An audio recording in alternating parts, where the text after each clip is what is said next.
O'Neill, one and only Judith Hall. Hello.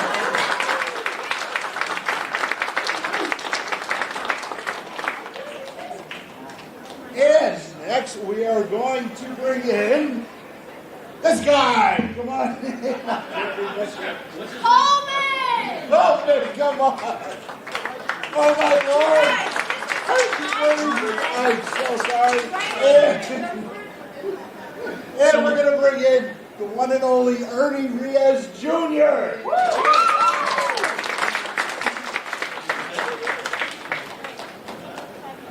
Hi, everybody. Yes, absolutely.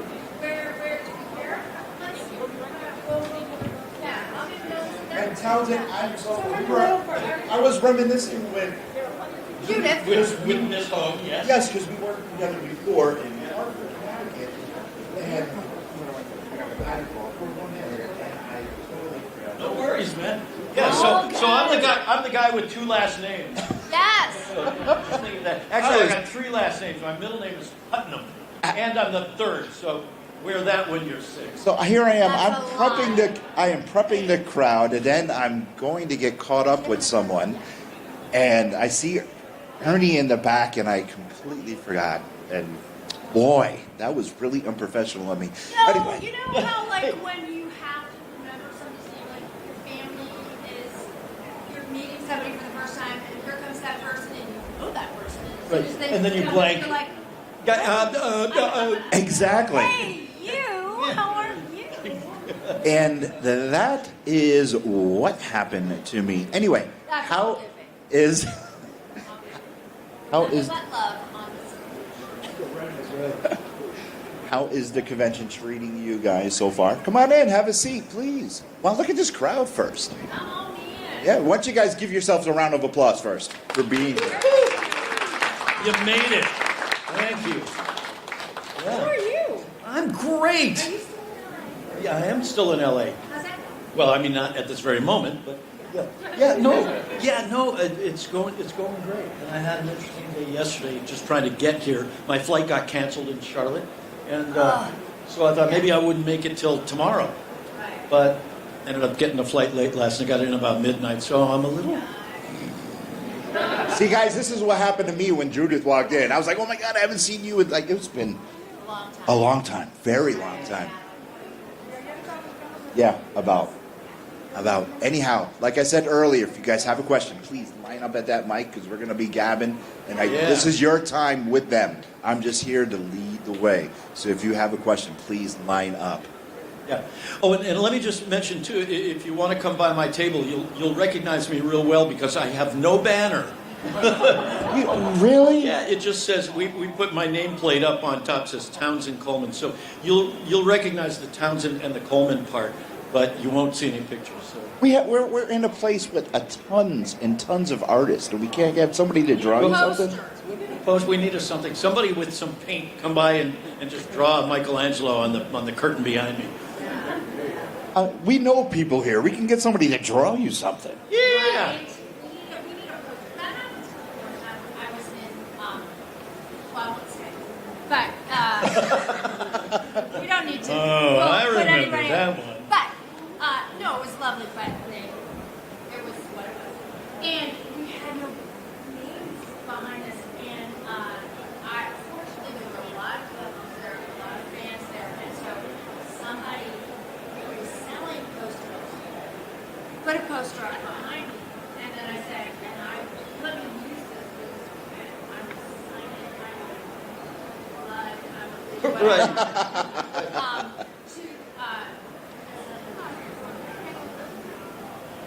Yeah, well, it's interesting because when you're a face actor, like this young lady here, they recognize you. But when you're a voice actor, they just walk by you and they don't recognize you. They don't know who you are. So I'm here, but I'm here. Cowabunga, dudes! All right. Wow, well, that's all I needed to get out of my system. Or turtle power! All right, I feel much better. All right. Ernie, you had an exciting life. You Yeah, just amazing. I mean, Renee. and I love him. He's got the softest t-shirt on. Sweatshirt. Poor excuse. Go ahead and rub me. dude, you beat up The Rock. This guy beat up The Rock. I don't know if you guys know, but he beat up The Rock. That's right. Yeah, I had to let him smell what I was cooking. Yeah. Ernie's got the moves, baby. Were you a fan of the Turtles before you were in the first movie? Then I mean, I was aware of him. I have a younger brother, and so he was into toys and stuff like that. So I was aware. I wasn't aware of how big it was. I just,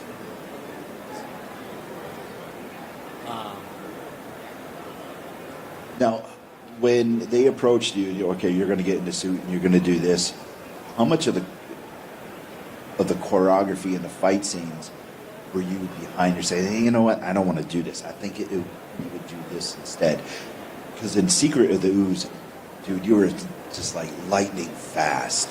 Right. Your control, your control was amazing.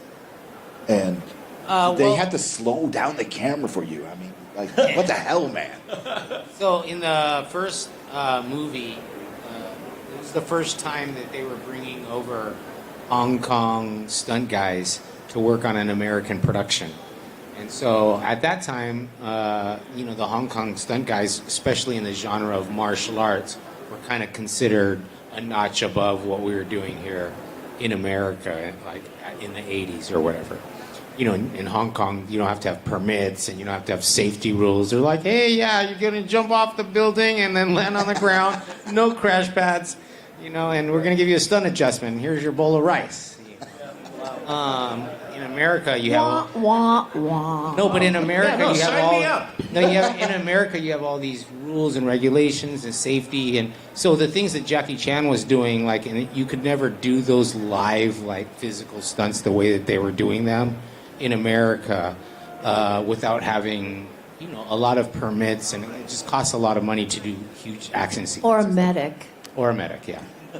Anyways, long story short, one of the guys hurt his back in rehearsal, and so Pat Johnson, who was the stunt coordinator on the show, called me up. I had known him since I was a little kid competing in martial arts tournaments, and he asked me if I wanted to do work on the movie. That it wasn't going to be any acting; it was just going to be stunts, and I was super excited.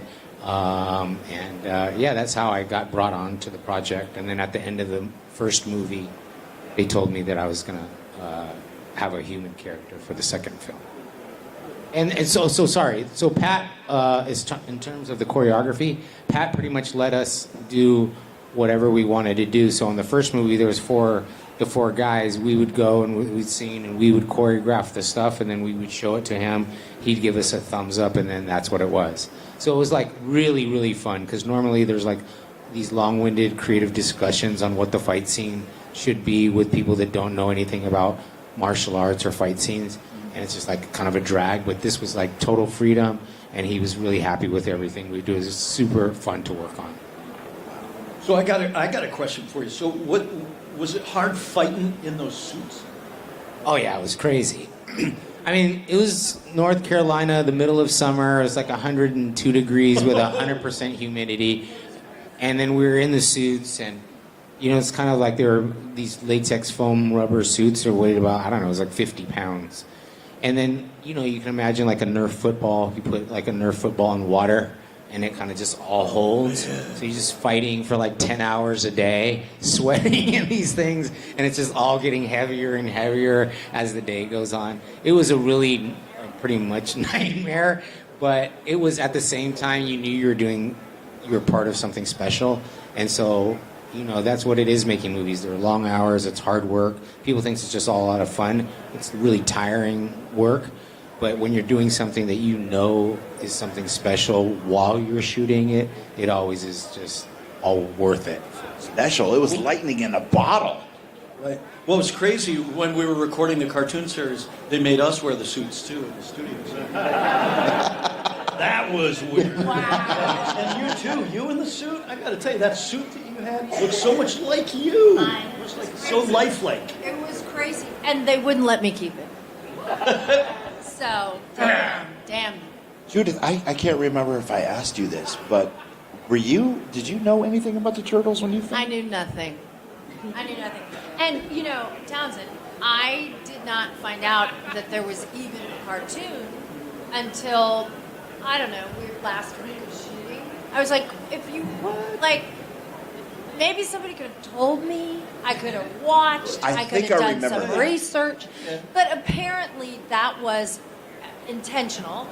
Todd Langdon, who's top billed screenwriter for the film, when they said write the movie, they gave him a stack of the original comics, and they said this is your reference material. And they said, I think they told him don't watch the cartoon, not that the cartoon wasn't excellent, because clearly, oh my God, you guys are amazing. But they really wanted to go darker and a little more adult, which I think is people love, but it got them in trouble with the studio, and it got them. There were a lot of people. They did a screening of the film.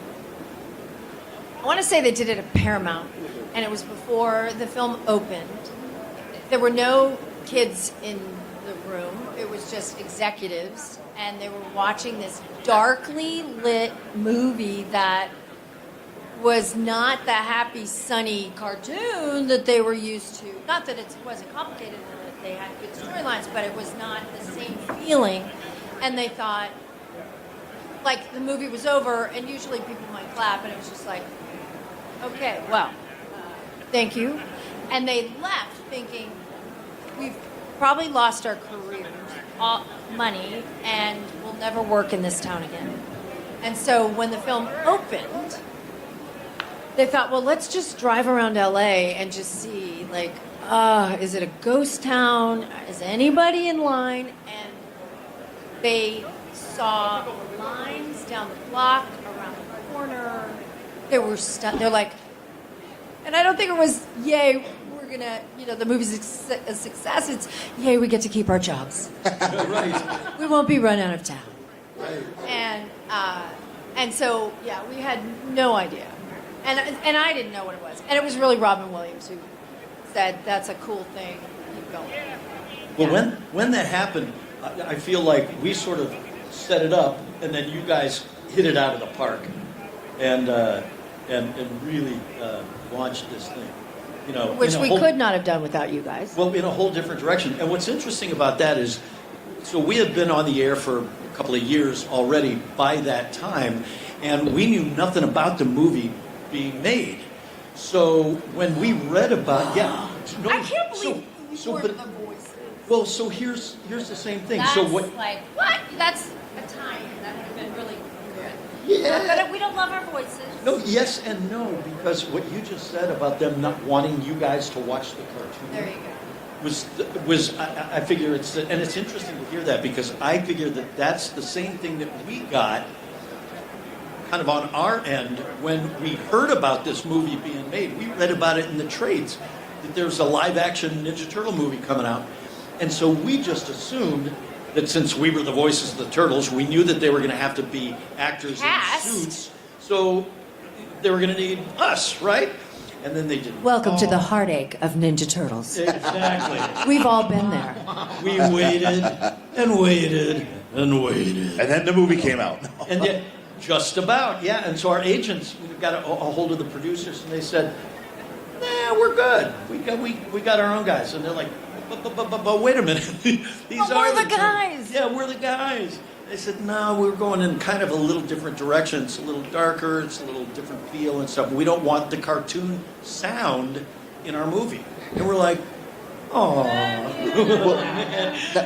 and so yeah, and so to get it from your perspective, we got the same thing. Well, there's another layer to that story. Ooh, it gets better. So I had the most amazing actors in those suits. It was Josh Peiss, it was Michelle Sisti, it was Lee Tilden, and it was David Foreman. Now, David was a stuntman from England and had a British accent, and I knew that probably he would be dubbed.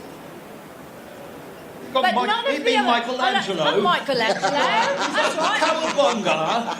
I'll say, Right, don't you- right. Let's have some bangers on a pizza. Right, no. It doesn't go like that. Anchovy and hot fudge, please. Right, no. Okay, your turn. Go ahead. Wait, but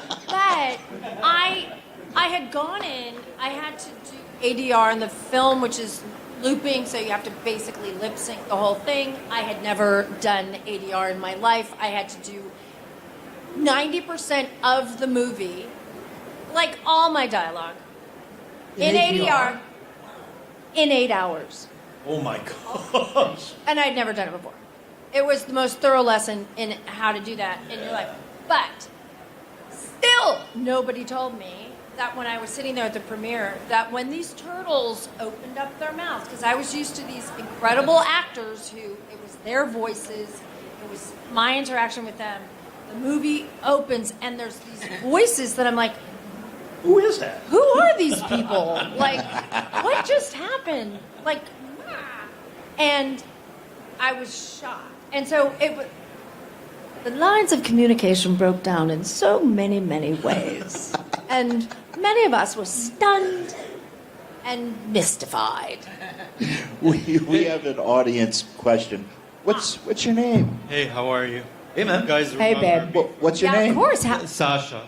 Of course, we can't forget Sasha. So I had a quick question. I know that after the movie came out, the season's Teenage Mutant Ninja Turtle, the animated series, they changed the whole show, and they, instead of the theme being Teenage Mutant Ninja Turtles, now they changed it to, and they had the movie scenes in the, in the cartoon later on in season 8, 9. Why was that? And they made it much darker afterwards. Now it wasn't like that fun comedy that it always was. Right, and I'll tell you, we recognized that change when it happened. It was long around about season 6 or so. It's like somebody upstairs got this idea that, we want to make this a little bit darker. We want to go a little more in the direction of the features. And we thought, well, okay. And they started introducing, Lord Dreg and some other characters at that time. And just took it in a little bit different direction. It felt to me personally like a very different show. Because the show that we started off doing was very light and fun and playful and stuff. And really, I think, sort of geared toward kids. And I guess the producers just decided they wanted to try and, bring up that age a little bit, make it a little bit darker, and sort of tie it into the films that had, become so popular by that time. So we definitely, I remember those days of going, wow, we got new characters on the show, and it's just that the writing is different now. And I didn't quite know what to make of it, but, I just kept suiting up and showing up. Yeah. They kind of did that, though, with the films, too, where it was very dark and had a very cinematic feel to it. Yep. And it broke records. It was like extremely successful. And then when they did the second film, they really did lean into more of a, I guess they caught a lot of flack for the kids, as people were karate chopping the baby. Doggone it. But don't do that. Don't karate chop your baby. Don't. But it was like, it's had a sort of a schizophrenic life to it. Like, there's a lot of cooks. There's a lot of cooks and a lot of point of views. And it's like, what are we doing now? Well, what's interesting about that now, too, is, since Nickelodeon has a franchise, and all the series that they've been making along the way, every series has its own personality Yes. and feel, it's a different set of voice actors, different animation styles, very different animation styles. And it's interesting for me to meet fans who have their favorite version of the Turtles and don't like other versions of it. And sometimes you guys are very passionate about that, which I think is just fascinating. It's like, what is it that draws somebody to a certain animation style? Or maybe it's the voice actor, or maybe it's the combination of the cast. I don't know. But yeah, so definitely. I mean, I've definitely had people say to me, tried to diss other Aprils, and I was like, not having it here, because I feel like in this turtle universe, there's like room for all of it. It's kind of like, how many Spider-Men have we had? How many Batman have we had? How many different iterations of something? And what I love is just that the franchise stays alive and that there's something for everybody in different generations. And I love that. And so, like, when people were dissing, I remember it was so funny, like, Megan Fox is going to try to, I was like, hi, big compliment. Like, she's hot. And then when I got to work with her, it was like, and you're way greater than I could have been. So it was, I feel like there's a lot of room for it. And you guys are so passionate. We love that. Absolutely. Without you guys, there wouldn't be us. So thank you. I think. So I've got to go. You just mentioned something about just like with Megan Fox and being hot and stuff. So Renee Jacobs. Also hot. Renee Jacobs, the original. So Renee, of course, was the voice of April on our show, and she has. I guess she's gotten used to it now, but over the years, so people would start drawing fan art, right? Oh yeah. And when it came to April, some of them took great liberties of really making Oh my April. Lord! I have seen April. That's like, wow. Yeah, wow. Yeah. So how does that make you feel? I laugh. I think it's hilarious. All of this, like, we're so lucky. First of all, we wanted to go into our professions and be successful, and we've gotten that. And to be, this is 35. It's longer for you. We're almost at. Gosh, it's going to be. Well, 87 was originally, so it'll be so 36 years. Yeah. So the fact that we're here and we're doing this is massive, and like it's just like, I don't know. I see it as just a full on thing, and all of it is. If I take it too seriously, I'm a slap. Right. I live in Western Massachusetts, Northampton, where the turtles are. Northampton. Yeah, sure you do. Where, So don't I. where the turtles were created in my backyard. I still have. I'm a huge comic book collector. Go figure. So I do have my original run of the turtles. Oh. So now a lot of people are going to go groan, but when the cartoon first came out, I was one of those people that were like, that ain't my Ninja Turtles. No, it was totally. Yeah, but Because when you the had movie, you had the comics. correct. Right. When the You movie go, came what's out, with these colors? Why are they? exactly. They should all be Well, I red. was like, why? No, they're all. Well, actually, no, they were all black and white. Black and white. Well, for Yeah. yeah. And then they became, all red. But when the movie came out, I was like, that's my Ninja Turtles. Those were my turtles. And it was like, but I grew to love the cartoon because it was hilarious. But the movie was more my turtles. We have another question. Yeah, I wanted one more question. Yeah. What did you? This one's going to think- cost you. I bet. Ernie wants pepperoni. There you go. Judith, what I'll do you just have want? a Bloody Mary. I'll go Bloody to Mary. Walmart. They have the new Teenage Mutant Ninja Turtle pizzas. Oh, there you go. Townsend, what do you want? In Walmart. Townsend, what do you want? Check it out. Yeah. So the question I had: what did you guys think Wow. about the 2014 movies and 2016? Like when they first came out, and the different style that the turtles were, and the action, if they had any.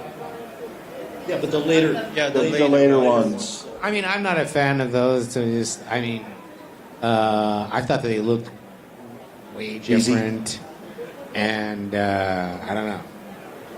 I mean, it's a lot longer, deeper story than that I won't go into. But that's my general take on it. I could have done without them.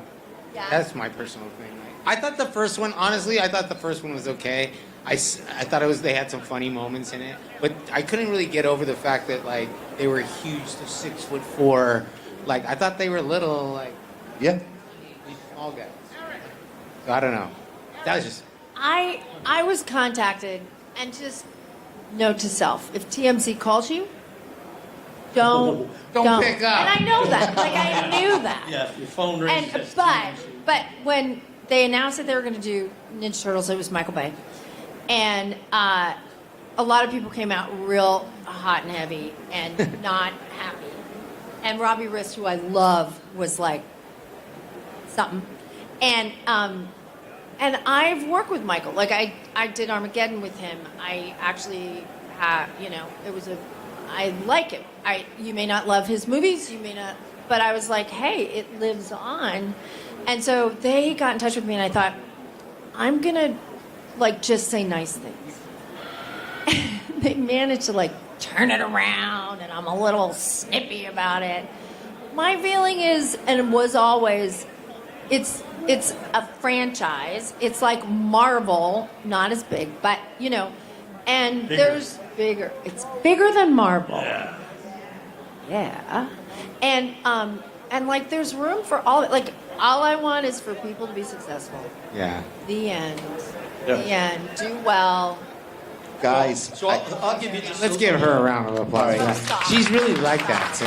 I hate to do this, but this was the quickest half hour of all Are time. we done? Yeah. No, we're gonna, she's got a question. We She's got a have question. one quick question. What's your name? Danielle. Hello, Danielle. Danielle. All right, so Hi. I have this question for Ernie specifically. Oh my God. Because I grew up watching Secret of the Ooze religiously as a kid. That was my favorite out of all three.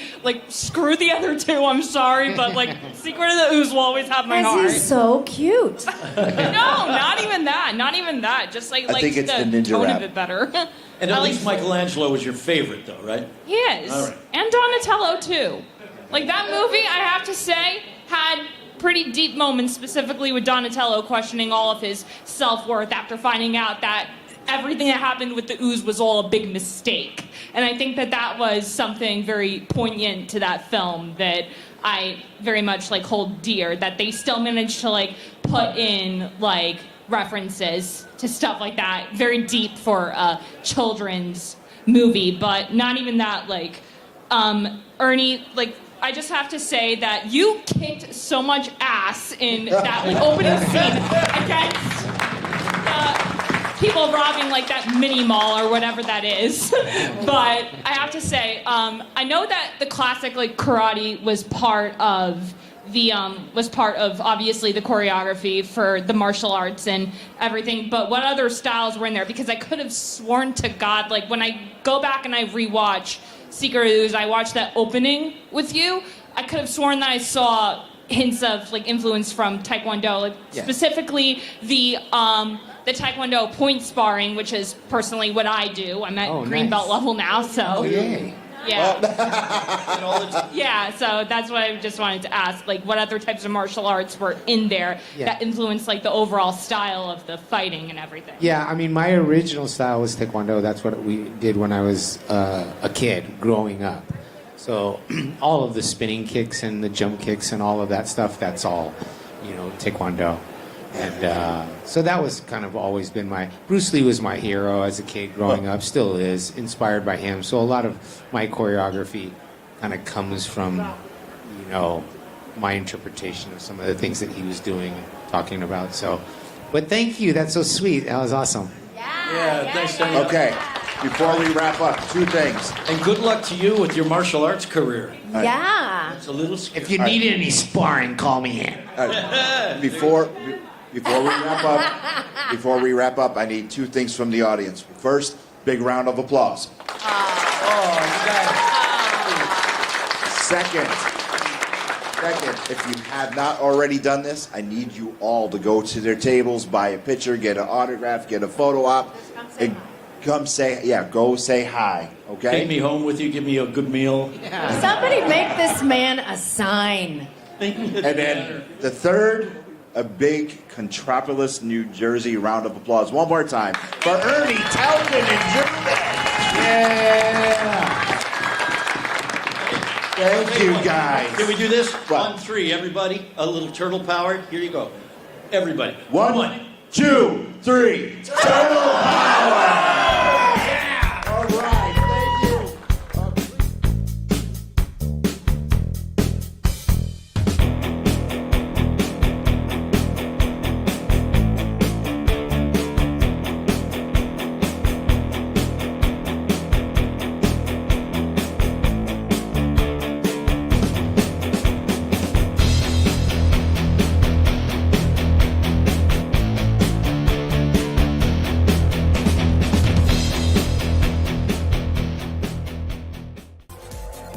have been watching The Angry Geek Show on Pod TV. Visit our website today. And for guest bookings, email us at theangrygeekshow@gmail.com today.